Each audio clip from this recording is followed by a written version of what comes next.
Hello and welcome to this session today where we're going to be talking about different careers, our journey of life that may take us down different paths. And we've got the lovely Abi Joachim here today. So my name's Abby. I started working as a teaching assistant about 21 years ago, just after I graduated. So I finished university and knew I loved working with people and with young people, but didn't quite know what I wanted to do with my career. So I happened to find a job advert for a teaching assistant and thought it looked really interesting and thought I'd see where it took me. So I started working as a teaching assistant in a secondary academy and did a couple of years in that, then tried teacher training, decided it wasn't quite for me, did a couple of other bits, and then actually decided I really loved being a teaching assistant and I wanted to go back to it. So a couple of years later, I got another job back in the same school I'd started at and have been there ever since. Throughout my sort of career as a teaching assistant, I've worked in various roles. So working in the classroom, working with small groups, running interventions, and then later in my career as a teaching assistant, became a higher level teaching assistant in the English department. And then sort of started getting involved in some work to do with supporting training and development for teaching assistants, both within my own academy and locally within our county. And started working with a local research school and our local opportunity area to deliver a small project for a group of secondary academies and secondary schools within our local area, using the making best use of teaching assistants and maximising the practice of teaching assistants resources and courses that have come out of the Education Endowment Foundation. And that was sort of what I was doing prior to the pandemic. And we sort of had to put a little bit of that on hold. And during that time, I had a conversation with our Senko at our school. And we sort of said, there really is a need, or there seems to be a need for more sort of collaborative work with teaching assistants, more training, networking opportunities. And we sort of wanted to see if what we thought was the case was actually true. So we were very fortunate. We had a number of conversations with organisations that might be able to help support that journey.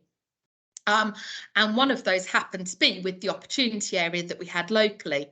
And they sort of saw our vision and decided that they thought it was really worth exploring. So they actually funded me initially for a year to establish, sort of set up, develop, launch a teaching assistant network within our local area.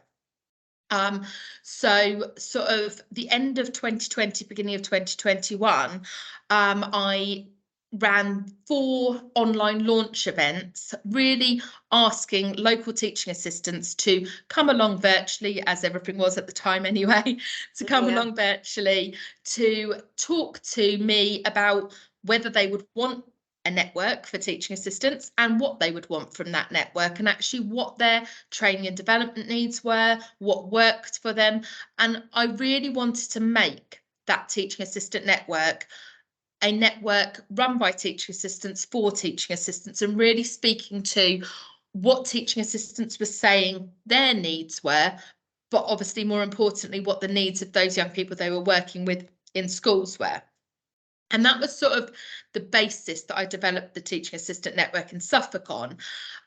So we then set up sort of an online membership system where teaching assistants, learning support assistants, higher level teaching assistants, etc., could join free membership, and they would then receive half-termly newsletters with various resources and features that were relevant to them, but also a range of training and networking opportunities.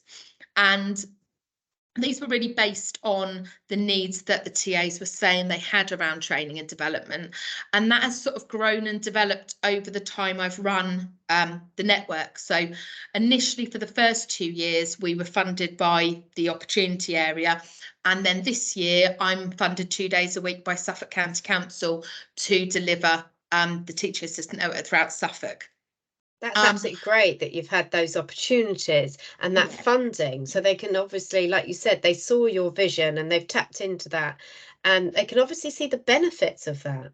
Yeah, and what's been really interesting is I don't know if we just hit at a particular time or whether the need was Mm, always there and we just tapped into it, but the sort of appetite for it has really been bigger than I even envisaged it being. And I think I knew the need was there, but actually it's been one of those things where people keep going, well, why didn't this exist in the first place? And I was like, I don't know.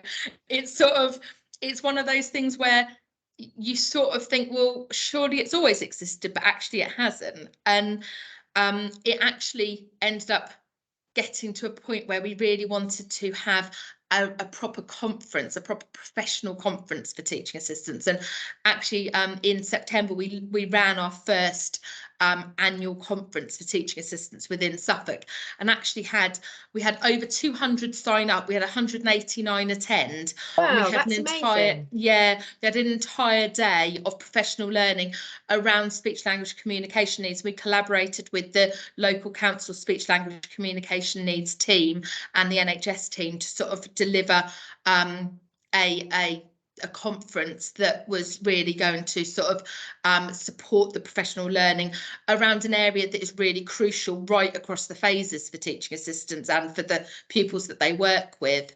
And what I'm also really pleased with is I've actually started to work with other regions of the country to sort of help them to develop their own networks. So there's now growing networks in Cambridge. There was an existing element of a network in Cambridge, and that sort of developed over time. And then a new network sort of started in Yorkshire.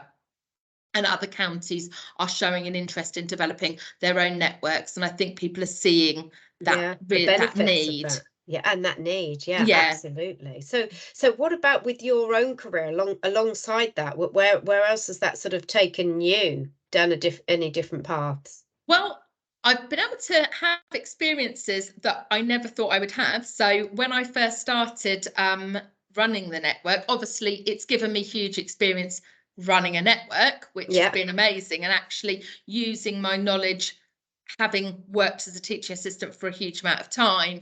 Obviously I've been able to put that into how I feel a network wants to develop and working with teaching assistants like that. But also I've been asked to speak at a couple of national conferences, and actually that's wow. something I would have been absolutely, well, I Yeah, was absolutely petrified the first time I did it, but actually sort of standing up in front of 150, 200 people and speaking about the need for sort of really good training and development needs for teaching assistants. But it's also been a huge part of my career development of actually now I can stand in front of a group of people and talk and not feel absolutely terrified. And actually that's been really good for my development yeah, and sort of experiences that I wouldn't have had now speaking to groups of head teachers, groups of sort of CEOs of multi-academy trusts and things like that, brilliant. things that would have never happened had my career not have taken the path it has taken. Yeah, But also I now do some work with the trust that I work with as well, supporting teaching assistant development needs within our trust. So I think there's been a huge recognition that actually this is a really important area and it's a yeah, developing area. And I think more and more schools, academies, trusts are, and the government, I think, are starting to recognise how important actually really putting this additional investment into teaching assistants is. And actually absolutely. there seems to be a real sort of momentum at the moment around sort of really sort of developing the careers for teaching assistants and the career pathways for teaching assistants. Yeah, I was going to say, you've probably in your time, like I have, you can see that the role has evolved over time, and it's so much more professional now. Not that it ever never was before, but I think it's been seen in that light, and it has evolved over time, and the responsibilities that those individuals have, and the contribution that they make to children and young people. Yeah, definitely. And I mean, I think it has changed massively. And I think we've always been professionals, but I think the professionalizing of Yes. the teaching assistant role has just happened more and more. And I think the more research that's come out around effective use of teaching assistants, I think has just led sort of schools to recognise actually the research is suggesting that this is how teaching assistants are sort of best deployed and sort Yeah. of how they can best work in schools. And actually that's led to a real recognition around the importance of the teaching assistant role and what they can bring and contribute to sort of learning for young people. Absolutely, and it's great to hear that it's built upon your own strengths as well, but that it's taken you further in developing yourself, Yeah. and doing further qualifications yourself. Yes, I have. I've actually done a qualification in CPD leadership, and I was, I think, probably one of the first people to do that specifically around TA CPD, which has been quite unusual. And I'm now doing my national professional qualification around leading teacher development, but specifically looking at teaching assistant development and sort of professional learning for teaching assistants. So also hopefully changing maybe the picture of some of those qualifications and showing that actually the teaching assistant development is really a crucial part of all that CPD in schools. So Absolutely, yeah, absolutely, and this is we want to for those that are in schools to feel valued and have that opportunity to sort of enrich their own skills further by yeah, doing that CPD. So I think by what you've created, or with the support of the local authority, I think is fantastic, and definitely what the whole system needs, and just need to shout out about it a little yeah, bit more. yeah. So where can you see it? How can you see it developing over the sort of next few years? What would be your vision? Well, my ultimate vision would really be to sort of see teaching assistant networks growing around the country, and just sort of see a real growing commitment to sort of supporting professional development, getting TAs together, networking, sharing practice, and sort of really growing like that. And I think I would love to see sort of my role in that, sort of trying to spearhead some of that happening and supporting sort of other professionals to go on a similar journey to me, I suppose. Yeah. Yeah, and absolutely, and I know for sure that you've been really supportive, with us here at NCFE, and it's always great to talk to you, Abi, and you fascinate me how you have time to do all these things, but you're absolutely amazing, and I just want to say thank you so much for sharing. There's a lot in there, and I'd just like to say thank you everyone for listening. So thank you ever so much. Thank you very much.